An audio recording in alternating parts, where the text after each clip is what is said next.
I'm Kirsty. And I'm Dieter. And welcome to Some Loosemore. We are a channel dedicated to the hobby of board games.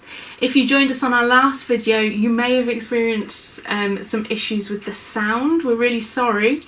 It was for those of you watching on a mobile phone, but hopefully we've resolved that technical issue now. So you should be able to hear us nice and clear. So we spoke in our last video about how we are relatively new to the board gaming hobby ourselves and said that we wanted to provide some content for people who are new like us or are looking to get other people involved in this hobby. Now, the trickiest thing when you're starting a new hobby is knowing where to start. We said last week there are now loads of games out there, but it's really difficult to know where to begin sometimes, and we had that struggle. Now, there are great games that exist that are really good for teaching new ideas, new concepts to people that don't know them, have never played them before, and generally you'll hear these games referred to as gateway games. Literally, they act as a gateway from one level of understanding to another, either for brand new gamers or people looking to learn a new game. Now, what we suggest you don't do is to rush out, invest in a board game from your local shop and invest time into learning the rules only to find out that it's not a very good game. That's not the best place to start if you're new to this hobby. Games can be very expensive. Games can be very time consuming to learn and to play and to get used to. And so we suggest you take suggestions, not just from us, but have a look around, look at reviews online, do your research before you get into a game, because you don't want to be wasting your time and your money on something that actually isn't very good. So in light of all that, we'd like to spend this video and the next few afterwards looking at some of our top picks of these gateway games. Now, we believe that the ultimate gateway game is not just one that's easy to learn, as if you were playing with us, we were teaching you the rules and by the end you got it, but really a game that you could take home, having never seen it before, never played it before, and teach yourself. If it's that simple, and we don't mean by simple that you're an idiot, just it is fun straight away. It is really easy to click onto. You know what you're trying to achieve and how you're trying to achieve it, and you could teach that to yourself or a group of people that have never seen this game before. For us, that is an ultimate gateway game, something you could teach yourself.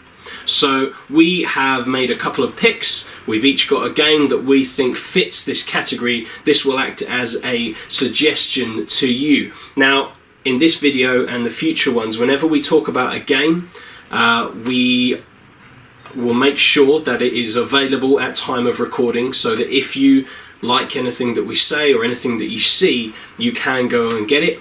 And there is an excellent website that helps you find it for its cheapest, so we will put links where you can find these games in the description below. So, Kirsty, for your top pick for a game that anyone could teach themselves, what have you got? My top pick is Hey, That's My Fish, or Hey, That's My Fish, or wherever you'd like to put the stress. So this is a fun family game for 2 to 4 players. The box says it's for 8+-year-olds. And it's so accessible, in my opinion. It's great fun to play. The idea is that you are a penguin, or actually you have a few different penguins, and you're trying to get fish. But at the same time, everyone else is doing the same. So you're all out for yourselves, trying to get many fish as possible. You can get 1 fish, or a tile with 2 fish, or a tile with 3 fish. And so it can get quite tactical. If you like strategic, tactical games, you can really put your own spin on it, and it can get quite difficult. But equally, if you're playing with children who may not have that tactical ability yet, they will understand how to play the game, and they will have just as much fun playing it. So yeah, that's my pick. Hey, That's My Fish. Now that's about £10-15 most places, so that's a relatively cheap option. My pick is a little bit more expensive. These are available all over the place. This is one of the most well-known games outside of the Monopoly Trivial Pursuit thing. These are Waterstones, Amazon, wherever you like. This is Ticket to Ride. Now there's a few different versions of this game that do maps of different continents or countries. There's a USA one that you might find. This is Ticket to Ride Europe, which I think is the slightly easier one and better for us Europeans because we know where on earth it's talking about. Now, again, very simple game, very simple. All you have to do on your turn, you either pick up cards with different colours on, which tell you different train routes that you can build, or instead of picking up cards, you can put these little plastic trains on the routes to try and score as many points as possible. That's basically all of the rules. But at the same time, there are these secret routes that you're trying to complete. You get cards at the beginning which tell you make a link from London to Moscow or something like that. And so if you achieve that, you get bonus points at the end of the game. And then you get, if the route is only 2 train cars long, it's like 2 points. If it's 7 long, it's like 16 points. So it's different amounts for different things, but it's a lot of fun. It was one of the first games you played, wasn't it? So yep, Ticket to Ride.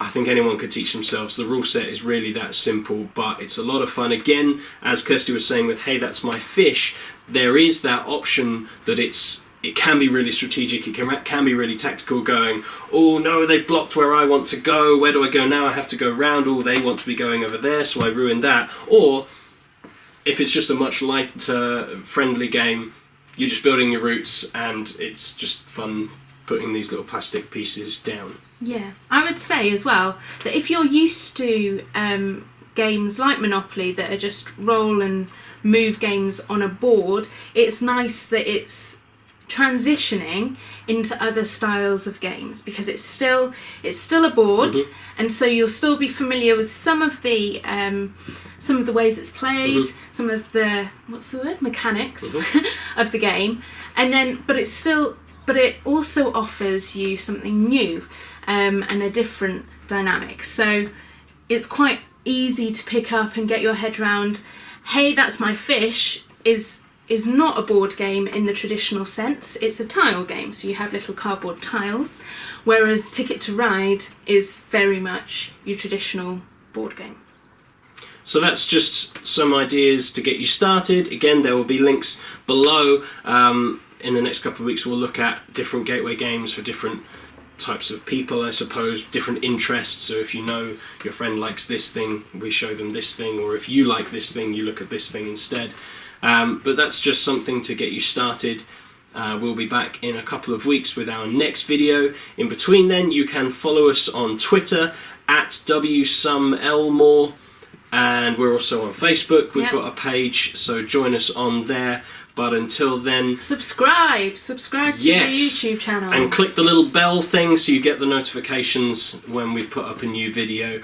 We'll be putting extra ones up, but it's every other week we put out our videos like these. I might throw on some extra things as we go along, so stay tuned for that, watch out for that. But till then, I've been Dieter. I've been Kirsty. And you've been watching Some Loosemore. Goodbye.